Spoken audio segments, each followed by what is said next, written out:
అతన్ని గుర్తించాడో లేదో తర్వాత విషయం. ధైర్యంగా నువ్వు యేసు ప్రభు అయితే నన్ను ఆదేశించు అన్నాడు. ఎందుకంటే యేసు ప్రభు మాటలోని శక్తి ఆయనకి తెలుసు. వెంటనే యేసు ప్రభువు వారు కమ్ అన్నాడండి. వెంటనే నడిచి రా అని చెప్పేసి అనగానే మరి ఆ స్ట్రోమ్ అయితే ఆగిపోలేదని జాగ్రత్తగా గమనించండి. ఆ సమయంలో యేసు ప్రభు వారు ఆ తుఫాన్ని ఆపలేదు, ఆ గాలులను ఆపలేదు. కానీ మరి పేతురు గారిని రా అని మాత్రం ఆదేశించాడు. వెంటనే పేతురు గారు భయపడకుండా హల్లెలూయా ఆ నీటి మీద నడిచాడండి. హల్లెలూయా అడుగు పెట్టాడు. మరి 29వ వచనం క్లియర్గా చెప్తుంది ఏంటంటే వెంటనే మరి అతను దిగి ఆ తర్వాత నడవడం స్టార్ట్ చేశాడండి.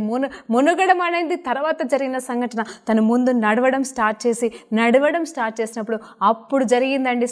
ఆ స్టోమ్ అనేది మళ్ళీ సౌండ్ పరంగా మరి దృశ్యపరంగా కనిపించినప్పుడు వెంటనే మరి తను మునిగిపోవడం అనేది జరిగింది. హల్లెలూయా. ఇదిగో యేసు ప్రభు వారి మాటలకు లోబడి తను కాలు పెట్టాడు. భయం అనేది అతనిలో లేదండి. భయం అనేది